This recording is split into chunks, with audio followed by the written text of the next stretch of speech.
नमस्कार शेतकरी मित्रांनो, आज आपण फुले दुर्वा म्हणजे KDS 992 हे वाण जे आहे हे महात्मा फुले मराठवाडा कृषी विद्यापीठ राहुरी यांनी विकसित केलेला आहे। आणि हा जो प्लॉट आहे KDS 992 फुले दुर्वा हे मला ब्रीडर स्वरूपात मिळालेला आहे। 2 एकरामध्ये आपला हा प्लॉट आहे आणि 2 एकरामध्ये आपण जर पाहत असाल आता ह्या ज्या शेंगा दिसतात आपल्याला चांगल्या प्रकारच्या आपल्याला शेंगा लागलेल्या आहेत। कारण की पेरताना मी एक माहिती म्हणून आपल्याला माहिती मिळावी म्हणून माहिती दिला होता। तर हे आपण पाहू शकत असाल या प्रकारच्या शेंगा लागलेल्या आहेत, याला चांगल्या प्रकारच्या शेंगा लागलेल्या आहेत आणि या पिकाची जी प्रतिकार शक्ती आहे हे ज्या बाकी वाण आहेत त्या वाणांपेक्षा चांगल्या प्रकारे हे वाण रेजिस्ट करते। त्यामुळे आपल्याला हे उत्पादन हाय यील्ड क्रॉप म्हटले जाते याला। तर ही त्या प्रकारचं वाण आहे आणि आपल्याला जास्त उत्पादन देणार असल्यामुळे हे वाण जे आहे मध्यम कालावधीचं आहे। आता आपण याची ही जी पेरणी आहे 28 जूनला गेलेली आहे। आज या वाणाला जवळपास 85 दिवस झालेले आहेत। शेतकरी मित्रांनो पहा, 85 दिवस या वाणाला पेरून झालेले आहेत। चांगल्या प्रकारच्या शेंगांची लागवड आहे आणि आपण पाहत असाल ह्या प्रकारच्या ज्या शेंगांची लाग आहे याला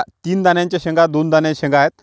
परंतु जो शेंगांचं लागायचं प्रमाण आहे हे भरमसाठ आहे आणि उत्पादन आपल्याला साहजिकच आपल्याला उत्पादन जे मिळणार आहे हे चांगल्या प्रकारे आणि जास्त मिळणार आहे। आता जवळपास हार्वेस्टिंगला म्हणजे सोंगायला हे आपल्याला काढणीला समजा आता याला जवळपास कदाचित 20 दिवस कमीत कमी लागतील याला, कारण की अजून हिरवा आहे। कुठं एखादं पानं असं पिवळसर झालेलं आहे, पण या पिकाला आपल्याला जवळपास 20 दिवस निश्चित लागतील हे यावरून समजतंय। शेतकरी मित्रांनो पहा, आपण ज्यावेळेस पेरणी केली त्यावेळेस आपल्याला एका एकराला आपण 26 किलो हे एवढं बियाणं सोडलेलं आहे। आवता क्षणी आपण म्हणजे पेरता क्षणी आपण याला जैविक जीवाणूंची क्रिया केलेली आहे।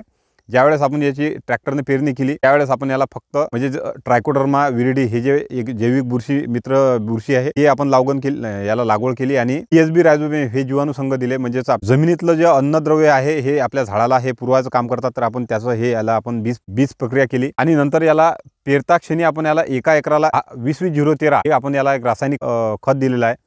त्यानंतर आता याला आपण जे फवारणीचं व्यवस्थापन असते तणनाशक असते, आपण जे तण आहे तण नियंत्रणासाठी आपण याला तणनाशकाचा वापर केला। 4 फवारण्या झाल्या याला, यावर्षी 4 फवारण्या घेतल्या। 4 फवारण्या झाल्या आणि 4 फवारण्यामध्ये आपण सगळं हे व्यवस्थापन जे आपण प्रत्येक वेळी आपल्याला दिलेलं आहे। तर एक शेंगांचं लाग कसं आहे यासाठी ही माहिती म्हणून आपल्याला मी हा व्हिडिओ द्यायचा काम करत आहे। फार चांगल्या प्रकारचं म्हणजे वाण आहे आणि जवळपास आपण पाहत असाल, फिरवा असा कॅमेरा, पाहत असाल तर सारखं वाढ आहे, चांगल्या प्रकारची वाढ आहे। घे असं माझ्याकडे चांगल्या प्रकारची वाढ आहे आणि उत्पादन हे वाण चांगलं देईल। तर आता माहीत पडते जवळपास एका झाडाला 80 जवळपास 90 शेंगा आहेत आणि शेंगीचं जे प्रमाण आहे म्हणजे शेंग साईज जे आहे हे शेंगेची साईज हे चांगली जाडसर आहे आणि निश्चितच दाना जर जाडसर झाला तर आपल्याला वजनामध्ये दाना हा जाडसर असल्यामुळे वजनही जास्त भरेल आणि शेंगांचं प्रमाण भरपूर असल्यामुळे साहजिकच आपल्याला याचं उत्पादन हे चांगलं जास्त मिळेल। हे या प्रकारचं हे नियोजन मी आपल्याला माहितीस्तव आपल्याला हा व्हिडिओ देत आहे। तर हे या प्रकारचं नियोजन होतं, चांगलं असं वाण आहे आणि आपल्याला पेरायला कोणत्याही प्रकारची हरकत नाही आहे। धन्यवाद।